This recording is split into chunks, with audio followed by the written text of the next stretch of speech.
how much $50 will get me of books either on Amazon or at Barnes & Noble's. Howdy, my loves. So today we are going to be testing a theory of mine, which is to see how much $50 will get me of books either on Amazon or at Barnes & Noble's. I'm pretty sure I know the answer, but just to have a fun little spin on the way that I spend copious amounts of my money on books, we're gonna try to do this little experiment. I really do think that I will get more bang for my buck on Amazon. Obviously, as a huge website and company, they have the ability to cut down on prices of books. However, I do think I will like the experience and the product more from Barnes & Noble. So today we are going to be doing the online portion, and we're going to be ordering $50 worth of books from Amazon. I have my Mac here.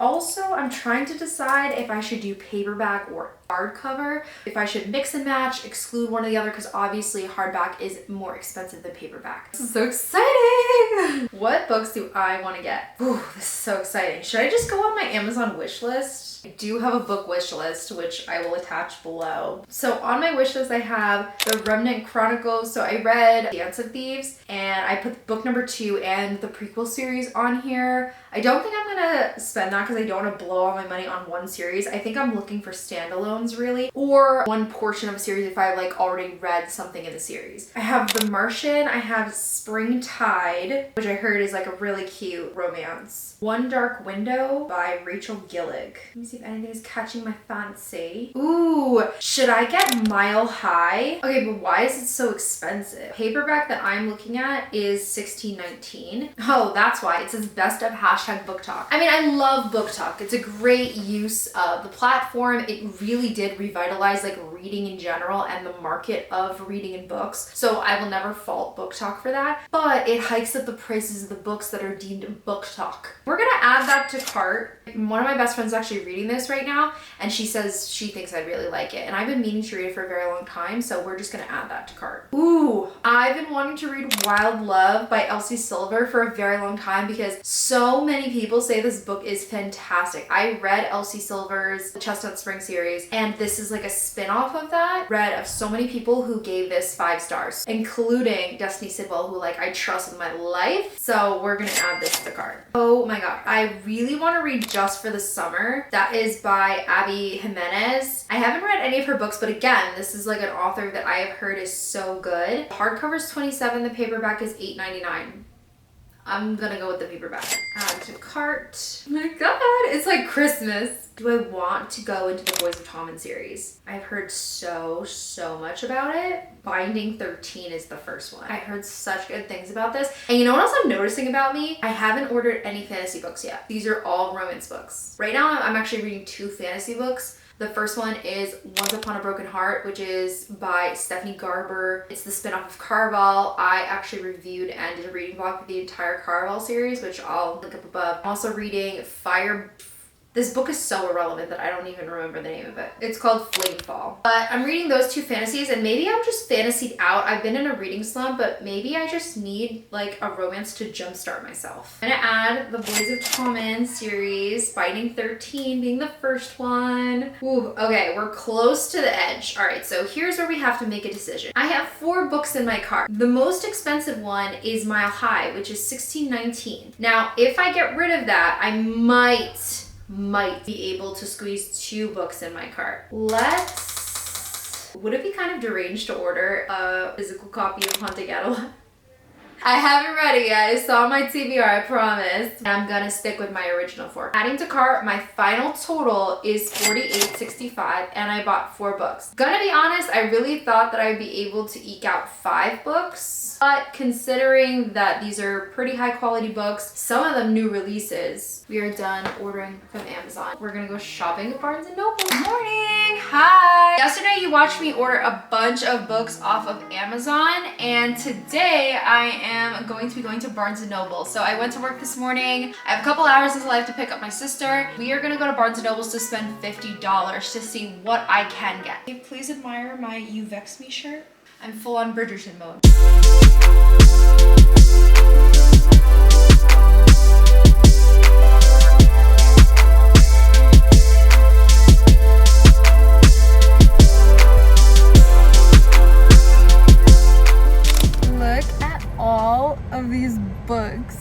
one of them doesn't count because I bought Bridgerton for my friend. Her birthday's coming up and I bought her like a Bridgerton themed gift. For $50, I bought 4 books from Barnes & Nobles. This is Letters to the Lost. This is a YA romance. It looks like it. Her name is Juliet. Her mom died. And so I think she writes letters on... Of course she did. Because how else will we build character? Processes her mom's loss by like writing letters. And then Declan finds the letters and answers them and continues to write. Divine Rivals right there. It really is. If you haven't read Divine Rivals, that's an excellent one that's now. also like this, which is letter writing but typewriting and also fantasy related. So, and they're British. Yes. Because you can't write letters if you're American. Exactly. So, but anyway, this book, $10.99. Next is Better Than the Movies. This is also a YA romance, but I heard it's really, really good. Where's the smutty stuff? There's no smutty stuff. Why? Sorry. Okay, the smutty stuff is coming in through Amazon, which is probably not good because I ordered it on Mom's account. But anyway, Better Than the Movies by Lynn Painter. First of all, I asked a worker to help me find this, and she immediately knew where it was. I've just heard it's so, so good, and I've been meaning to get it for a very long time. And actually, I was thinking about ordering this on the Amazon portion of the video, and I just didn't because it was more expensive on Amazon than I thought it would be. This one was $12.99. Legendborn. After her mother dies in an accident, 16-year-old Bree Matthews wants nothing to do with her family memories or childhood home. A residential program for bright high schoolers at UNC Chapel Hill. Okay, wow, my rival. Seems like the perfect escape. Until Bree witnesses a magical attack her very first night on campus. A flying demon feeding on human energies. A secret society of so-called Legendborn students that hunt the creatures down. And a mysterious teenage mage who calls himself a Merlin and who attempts and fails to avoid Bree's memories of everything she saw. The mage's failure reveals Bree's own unique magic and a buried memory with a hidden connection. The night her mother died, another Merlin was at the hospital. Now that Bree knows there's more to her mother's death than what's on the police report, she'll do whatever it takes to find out the truth, even if that means infiltrating the Legendborn as one of their initiates. Why is everyone's mom dead? She recruits Nick, a self-exiled Legendborn, with his own grudge against the group, and their reluctant partnership pulls them deeper into the society's secrets and closer to each other. But when the Legendborn reveal themselves as the descendants of King Arthur's knights and explain the magical wars coming, Bree has to decide how far she'll go for the truth and whether she should use her magic to take the society down or join the fight. Wow, that was such a long summary. This one was $13.99, so far the most expensive book that I got, but it's pretty thick. And this one is a YA fantasy. The last book that I got, I bought this in another video because I gave it to my friend who's obsessed with Ireland. The first book, Love and Gelato, I read last summer and I absolutely adored it. I gave it 4.5 stars and it was just such a cute summer read. I thought it was a great story, and so I thought this would be a good addition. I wanted this to be real life, not a detour. Addie is visiting Ireland for her aunt's over-the-top destination wedding and hoping she can stop thinking about the one horrible thing that left her miserable and heartbroken and threatens her future. But her brother Ian isn't about to let her forget, and his constant needling leads to arguments and even a fist fight between the two once inseparable siblings. But when Addie discovers an unusual guidebook, Ireland for the Heartbroken, hidden in the dusty shelves of the hotel library, she's finally able to escape her anxious mind and Ian's criticism. And then their travel plans change. Suddenly, Addie finds herself on a whirlwind tour of the Emerald Isle, trapped in the world's smallest vehicle with Ian and his admittedly cute Irish-accented friend Rowan. As the trio journeys over breathtaking green hills, past countless castles, and through a number of fairy tale forests, Addie hopes her guidebook will heal not only her broken heart, but also her shattered relationship with her brother. That is, if they don't get completely lost along the way. And this book was $11.99. I believe my total came out to about $49. Overall, I did have to make some tough calls in the store because a lot of the books that I did want, like Happy Place, A Funny Story, A Simple Wild, those that are very known on TikTok were much more expensive than what could be budgeted into it. So basically there were a lot of books that were catching my eye and that were very well known on TikTok, online, YouTube, that were incredibly expensive. And I understand why, like those are the very top high sell books. But I decided to go with books that were a little bit more older or a little bit more less known to try to get some more volume out of it. So that is why I really went with the books I did. The Amazon books have not come in yet. I will be sure to open them when they do. So it's been a couple of days and I finally got all of my Amazon orders in place, and so I wanted to unbox them with all of you guys and show what I got. So, oh my god, do I have scissors? Next best thing, a screwdriver. And this is Mile High by Liz Tomford. It's heftier than I imagined. Ooh, and the titles. Pretty cute. For those who don't know what it's about, first perspective is from Xander's. Chicago hockey isn't complete without me, everyone's favorite player to hate. I know my role and I play it well. In fact, I thoroughly enjoy spending the majority of the game time in the penalty box before leaving the arena with a new girl on my arm each night. What I don't like is the new flight attendant on our team's private plane. She works for me, not the other way around, but I'll be sure to remind her of that. And I can guarantee by the end of the season, she'll be begging to quit her job.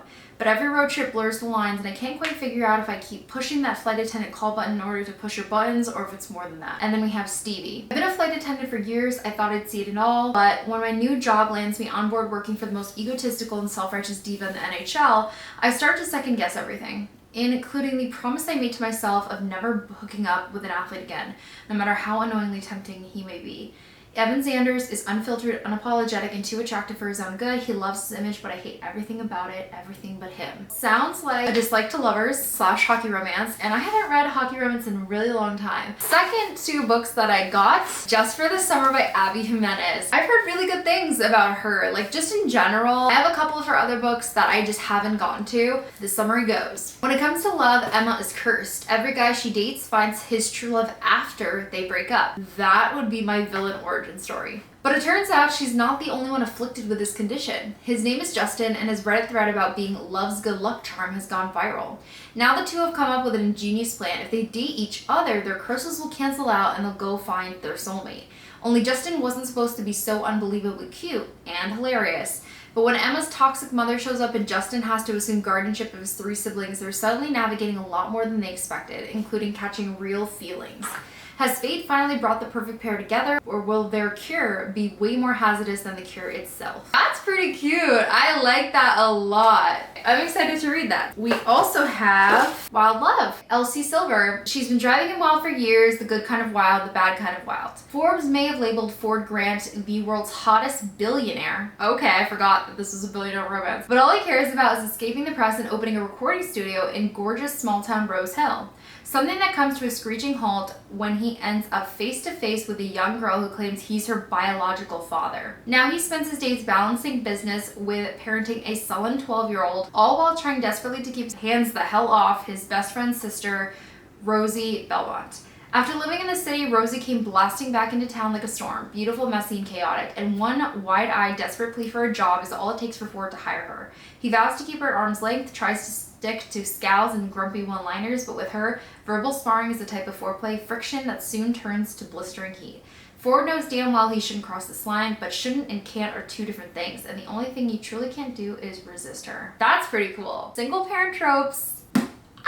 Love it. I love it so, so much. And look how pretty this is. Last but not least, Finding 13 by Chloe Walsh. The book is a lot bigger than I would say a normal paperback is. That's kind of massive if you look at it. Like, it's not easy to hold. It's also kind of floppy. I'm not really in love with the way this, oh my god, the words are so small. He wants to save her, she wants to hide, she's damaged, he's determined, fate brought them together, love binds them. Johnny Kavanagh has everything going for him. On the rugby pitch, he's a force to be reckoned with, even plagued with a hidden injury. Everyone knows he's heading straight to the top, but that means there's no room for mistakes or distractions. Not even the shy new girl at Tom College, the one with the sad eyes and concealed bruises. He needs to stay focused, keep his cool, and not let anything get in the way of the bigger picture, except before he knows it, this lonely girl has become his only picture. Life has never been easy for Shannon Lynch. Bullied and tortured, she arrives at Tom College midway through the school year, praying for a fresh start and desperate to shake off the demons that plague her. But when she meets the notorious Johnny Kavanagh on her first day, her plans to keep a low profile are at a serious risk. As they fall into a complicated friendship and grapple with their undeniable chemistry, hidden pain and complicated secrets threaten to be their undoing, but Johnny won't give up on Shannon, no matter what it might cost them both. Also, it says that this is young adult fiction. Is that true? I actually am really intrigued by this. It seems like a little bit of a darker read than the other ones that I ordered. I've heard such good things of this series, like truly, and I can't believe that I haven't read it because it sounds like my bread and butter. These are all the books that I got from Amazon. Ooh, this one's a little bent. I just realized Mile High is like a little bit damaged. Do you see that? Look at that. It's a little damaged at the top. Really intrigued by my little experiment because I did order the same amount of books from both places. I spent $50 and I got 4 books at each place for paperbacks. I got 4 Barnes & Noble's books and 4 Amazon books, which is incredibly surprising for me. The only thing mainly that I could probably say is that the books that I bought from Barnes & Noble's were not current reads, right? Like, I didn't buy the newest best-selling thing from Barnes & Noble. These, however, just for the summer, and Wild Love just came out when I bought these. So in terms of like the newest sellers, obviously those would be marked up in price at Barnes & Noble. So that's the only thing that I can say is the benefit of going to Amazon. Like if you're gonna buy it, you know, currently, you have to expect that the price is gonna be higher. And then obviously as it goes, it'll go down the further we get from the release date. And if you guys are interested in seeing my comparison of the ratings of each of these books, go ahead and subscribe. And I will make a follow-up video to this. I love you guys. I will see you in the next one. Bye. Look at her style from the street. Look at her style from the ghetto. This I will never make it big. Me, I tell them say, oh no. Look at me, I style from the Ali, street. I got Bridgerton. Bridgerton-themed birthday gift. I know! You gave it to me! I love it. You vexed me. I felt kind of embarrassed wearing this shirt and getting this book, so I like hid the book as I was walking around. I was like, Okay, you shouldn't have any more shame. You buy smut for a living.